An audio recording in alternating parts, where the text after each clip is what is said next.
Bonjour, c'est Gilles du site boursicoté.com. Voici l'analyse technique du CAC 40 pour cette séance du mardi 10 septembre 2013 avec aujourd'hui une grosse séance de hausse puisqu'après une ouverture à 4070,72 donc sur un gros gap haussier, eh bien le CAC 40 est venu clôturer à 4116,64 provoquant un gain de 1,89% sur la séance précédente avec un peu plus de 76 points gagnés par rapport au précédent cours de clôture. Donc bien entendu, on invalide par contre totalement le harami que je vous avais indiqué hier. Je vous avais indiqué que pour le valider, il faudrait une grosse bougie baissière. C'est l'inverse qui est arrivé.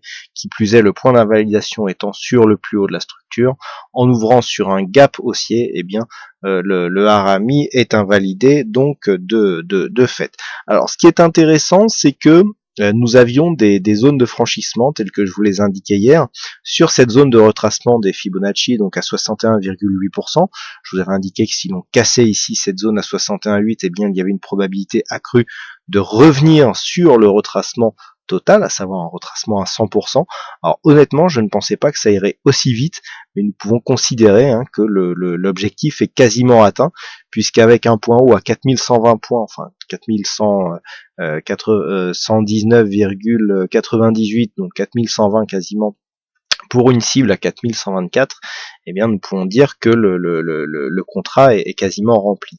Donc nous ouvrons un gap haussier, qui plus est, nous venons combler ce gap baissier ici qui avait donné vraiment le signal d'un début de mouvement baissier, puisque nous étions, je vous rappelle le contexte ici, dans une phase haussière, et puis nous avions brutalement ici cassé la dynamique avec cette inscription de gap baissier que le CAC 40 n'avait pas réussi à combler, et puis ensuite on avait accéléré à la baisse pour créer donc ce mouvement de consolidation. Alors si on s'approche un petit peu de ce mouvement, eh bien il fait partie d'un mouvement d'ensemble qui reste donc fortement haussier, puisque l'on reste ici sur une phase de hausse assez dynamique quand même, et donc un niveau de retracement qui reste au-dessus du retracement des 38,2% de Fibonacci. Donc on peut considérer ici que sur ce retour, le biais dynamique qui est orienté à la hausse est confirmé, et que sur une cassure ici des 4124, les objectifs peuvent être donc de nouveau plus hauts, et donc auront une certaine amplitude. Du point de vue des indicateurs, donc nous avons un RSI qui continue à remonter, le stochastique qui entre déjà dans sa zone de surachat. Alors on avait signalé ici le signal qui avait du mal à prendre de la dynamique, mais finalement qui a pris de l'ampleur au fur et à mesure de la montée donc de l'indice, et donc qui finalement nous gratifie d'un beau signal avec une belle dynamique et donc une entrée en zone de surachat, mais on sait que c'est vraiment à la sortie d'une zone que le stochastique donne son signal, et que à l'image de cette évolution ici, il est possible qu'il reste dans cette zone de surachat assez longtemps. Du point de vue du MACD, donc la dynamique est marquée maintenant depuis un bon moment, on a quasiment marqué le retournement ici suite à cette séance, et donc bien finalement le timing était pas si mal que ça. On avait dit à l'époque que le MACD s'était fait piéger ici sur toute la durée de cette phase de hausse, et qu'il était possible que ça en soit de même dans cette phase. Et bien au contraire, on peut remarquer que le timing était plutôt bon, et donc une dynamique ici bien trouvée, et donc le MACD qui retrouve son territoire positif, puisqu'on est repassé au-dessus de la ligne d'équilibre avec un histogramme donc dans sa zone positive. Du point de vue des volumes, on confirme ce que les observations que nous avions fait sur les précédents graphes, à savoir des volumes qui montent sur les séances haussières.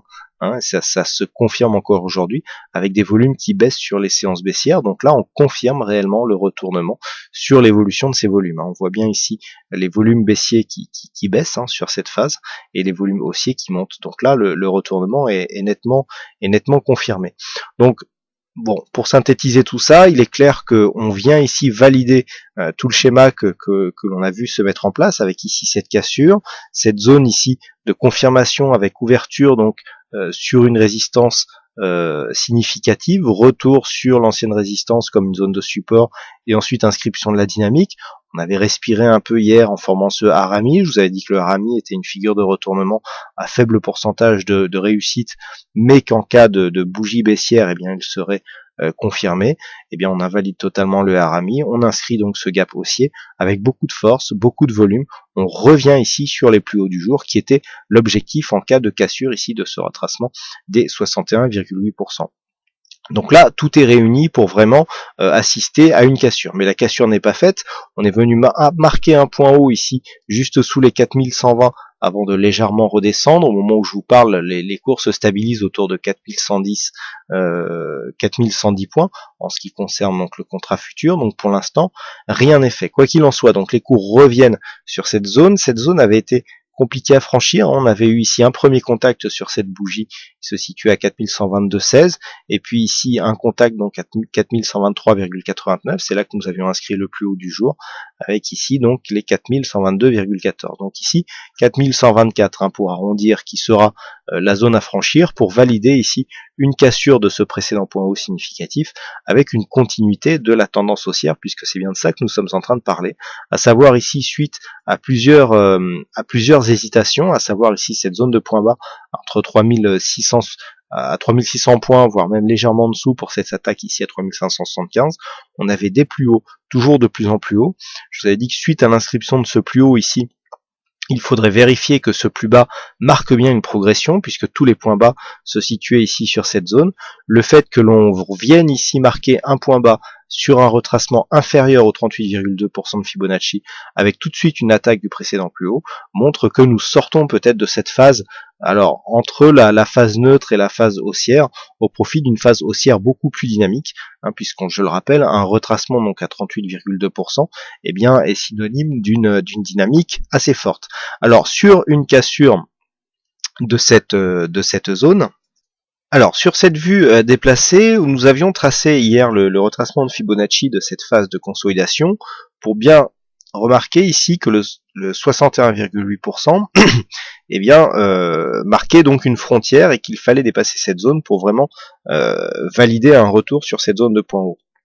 Maintenant que cette phase, ces niveaux de consolidation, enfin ces niveaux de Fibonacci sont tracés, nous pouvons nous servir donc de ce tracé pour calculer l'objectif, à savoir sur une consolidation ici de la tendance de fond inférieure à 38,2% de Fibonacci, puisque nous n'avons pas atteint cette zone, et bien sûr si on trace ici des retracements sur la zone totale de consolidation, l'extension de Fibonacci nous donne le prochain objectif.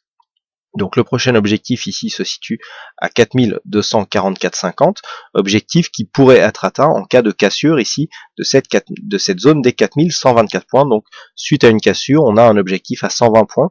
Alors il y a différentes manières de jouer ce genre de stratégie, à savoir soit on joue la cassure directe, soit on joue ici la cassure, on mesure l'amplitude et on revient prendre position sur un éventuel pullback et on attend l'objectif. Le problème étant que si la cassure est vraiment directe, il peut ne pas y avoir de pullback. Donc personnellement, lorsque je pratique cette approche, cette stratégie, eh bien je rentre en plusieurs fois, c'est-à-dire en deux fois, une fois sur la cassure directe, une fois sur le pullback, au moins s'il n'y a pas de pullback et que la dynamique est vraiment forte, eh bien on a quand même un petit peu d'exposition sur ce biais donc directionnel. En attendant donc une éventuelle cassure, les points à surveiller pour demain, eh bien c'est relativement simple, donc on a défini ici la zone de point haut, qui sur une cassure nous donnerait des objectifs haussiers tels qu'ils viennent d'être définis. Sur la zone de point bas, eh bien nous avons tout simplement une zone qui était précédemment une zone de résistance, qui va maintenant être à confirmer ou pas comme une zone de support. Cette zone, bien sûr, il s'agit de la zone des 4065 points. Donc, il est d'ailleurs intéressant de voir comment, sur ce rebond technique très dynamique, eh bien, la bougie ici vient vraiment s'intercaler entre deux zones dynamiques qui étaient déjà identifiées. Vous pouvez voir sur la vidéo de la veille, l'analyse donc de la séance du lundi 9, que les supports résistants étaient déjà tracés exactement à cet endroit et que le mouvement haussier, même si nous avons l'impression d'un gros rattrapage et d'un mouvement très dynamique, eh bien reste ici sur des zones techniques qui étaient déjà clairement identifiées. Donc fermeture du gap ici, on ne parle quasiment plus de cette petite phase baissière qui maintenant apparaît comme une phase de consolidation et donc un potentiel point d'entrée pour des personnes, enfin pour des investisseurs qui avaient manqué ici cette phase de hausse qui s'était faite sans respiration. Je vous avais indiqué cette possibilité d'ailleurs lorsque l'on avait constaté que sur de nombreuses bougies ici, nous avions des mèches basses qui étaient assez fortes sur plusieurs bougies. Ça en général c'est un signe de retournement. Cela montre que sur des phases de baisse, eh bien beaucoup d'investisseurs viennent se placer à l'achat, donc dans le sens de la tendance de fond, pour essayer de profiter d'un éventuel retournement et donc de jouer le rebond. Là, quasiment le rebond est confirmé et donc on devrait avoir ici un niveau de résistance, à savoir que pour ceux qui sont rentrés longs ici, venir chercher un point haut, eh bien on protège ses positions, alors soit en provoquant des ventes partielles ou alors en achetant des produits de couverture, ce qui a en général pour effet de ralentir les cours ici sur cette phase et de provoquer donc ce que l'on appelle une confirmation de résistance, hein, que l'on a dans de nombreux cas. Alors si la cassure ici se fait d'une manière assez directe et assez rapide, l'objectif donc haussier deviendra atteignable assez facilement. Par contre, tant que l'on reste en dessous, eh bien il faudra, on risque d'avoir ici des phases de pullback. Alors les phases de pullback, tant qu'elles restent ici au-dessus des 4065 points, seront sans conséquence. Ensuite, le niveau qu'il faudra surveiller en cas d'un éventuel pullback, ici, ça sera cette zone de gap. Il y a plusieurs manières de travailler un gap et surtout d'observer comment celui-ci est comblé, s'il l'est. Donc s'il n'est pas comblé, le signe de force est évident. Par contre, sur un comblement, si nous avons un comblement et une accélération à la baisse suite au comblement de ce gap, il y a invalidation du mouvement en cours, hein, puisque là nous sommes dans un gap de continuité, et que si on vient ici combler ce gap et donc l'on accélère à la baisse, eh bien on aura totalement annulé le signal haussier que nous envoie ce gap. Par contre, si sur un gap partiel ou qui vient juste ici mourir sur la zone des 4050 points avant de repartir à la hausse, on sera toujours dans un gap de continuité, mais qui perdra un peu de faiblesse, mais qui quand même n'invalidera pas le mouvement haussier, et donc on sera toujours dans une phase de continuité. Là vraiment maintenant, pour invalider cette zone ici, eh bien il faudra combler ce gap et revenir avec force. Et d'ailleurs c'est confirmé par le retracement de Fibonacci. Je vous rappelle que les retracements ici sont inversés, donc le 61,8 d'un côté représente le 38,2 de l'autre, hein. D'ailleurs 61,8 plus 38,2 ça fait bien 100%. Donc d'après les Fibonacci, je ne vais pas vous les retracer puisqu'on va retrouver exactement les mêmes tracés que sur la phase de consolidation. Eh bien si on considère ici cette phase comme référence, consolidation au-delà des 38,2%, on n'est plus dans un mouvement dynamique, eh bien on revient ici sur cette constatation, à savoir un comblement de ce gap trop rapide, on perdra de la dynamique du point de vue du mouvement haussier. Donc là vraiment tout se rejoint. Et voilà donc ce que l'on peut dire sur cette analyse, un peu plus longue qu'à l'accoutumée, mais il y avait vraiment des choses importantes à dire sur cette séance. Voilà, donc aujourd'hui c'est Bluebird qui gagne au jeu du fixing, donc bravo à toi Thierry, et puis quant à moi il ne me reste plus qu'à vous souhaiter à toutes et à tous une bonne soirée, bonne chance dans vos prochains trades, et on se donne rendez-vous donc demain pour d'autres analyses techniques en vidéo, et je vous rappelle donc que demain, l'analyse donc du soir risque d'arriver un petit peu en retard puisque je préparerai donc mon déplacement à Bruxelles en vue du séminaire qui interviendra jeudi dans la journée, ce qui risque de décaler la diffusion des prochaines analyses vidéo et notamment celle du soir. Et donc je vous invite, il reste encore quelques places, hein, à vous inscrire nombreux à ce premier séminaire donc qui se fera à Bruxelles ce jeudi, et donc au séminaire de Paris qui interviendra vendredi, et dont les thèmes, hein, de ces séminaires seront en ce qui me concerne donc les approches sur les stratégies long short, et donc il y aura aussi Michel Delobel, hein, administrateur du site Fenêtre sur Cours, qui vous donnera un séminaire sur sa stratégie, sur son approche personnelle de trading.